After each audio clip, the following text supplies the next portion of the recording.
friends, this is Bani. Welcome to my channel Bani the English World. Today I will explain all uses of the preposition from. Hindi में from का मतलब होता है से.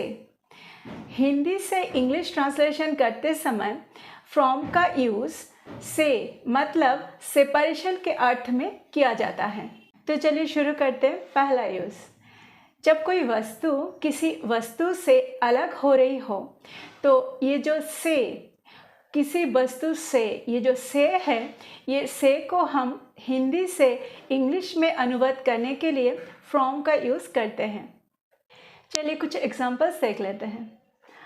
सम relatives are coming from Chennai. Chennai से कुछ relatives आ रहे हैं. The train has left from the station. Station से ट्रेन निकल चुकी है. यहाँ पे चेन्नई से कुछ रिलेटिव्स आ रहे हैं.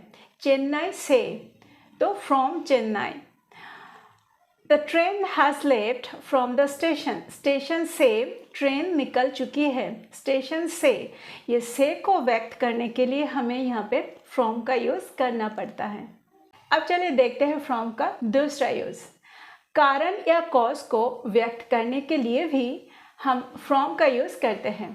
चलिए कुछ सेंटेंस है, हम समझते हैं. She died from malaria. उसकी डेथ मलेरिया के कारण हुई है. A lot of people died from corona virus. Corona virus से बहुत सारे लोगों की डेथ हो गई है.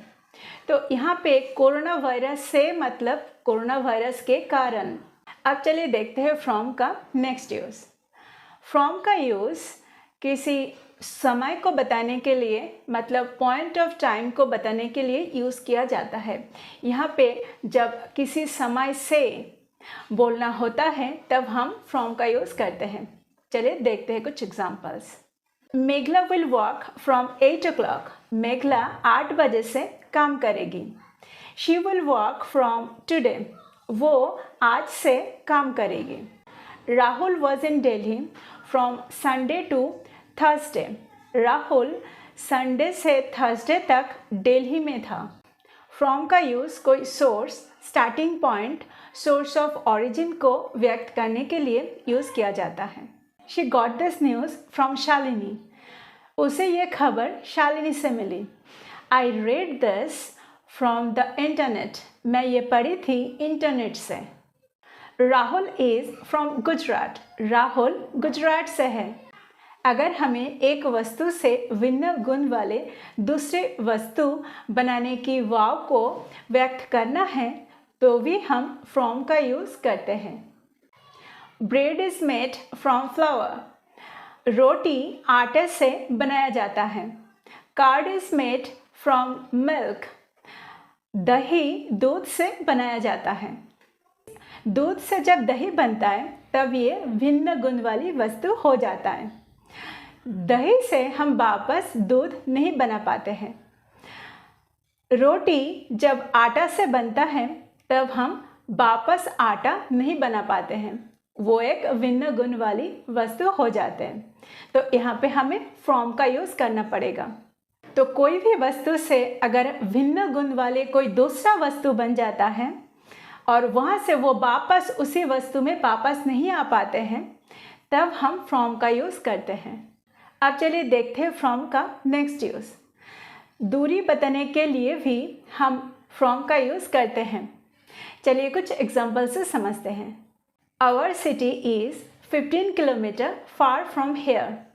हमारा शहर यहाँ से 15 किलोमीटर दूर है. Rahul's house is 5 miles away from Howrah bridge. Rahul का घर हावड़ा ब्रिज से 5 मील दूर है. दो चीज़ों में अंतर बताने के लिए भी हम फ्रॉम का यूज़ करते हैं. जैसे this dress is different from her dress. ये ड्रेस उसकी ड्रेस से अलग है. Rahul is much different from Rohit in character. Rahul स्वभाव में रोहित से काफ़ी अलग है. अब चलिए देखते हैं फ्रॉम का दूसरा यूज़. किसी को सुरक्षा देना, बचाना, रोकना आदि को व्यक्त करने के लिए हम फ्रॉम का यूज़ करते हैं। Ravi saved the child from fire. Ravi ने बच्चे को आग से बचाया। The old lady was prevented from entering the temple. वृद्धा को मंदिर में प्रवेश करने से रोका गया। तो ये रहा फ्रॉम का सभी uses. So this is all about today. I will be back with another preposition. Till then, take care. Thank you for watching this video. Bye-bye.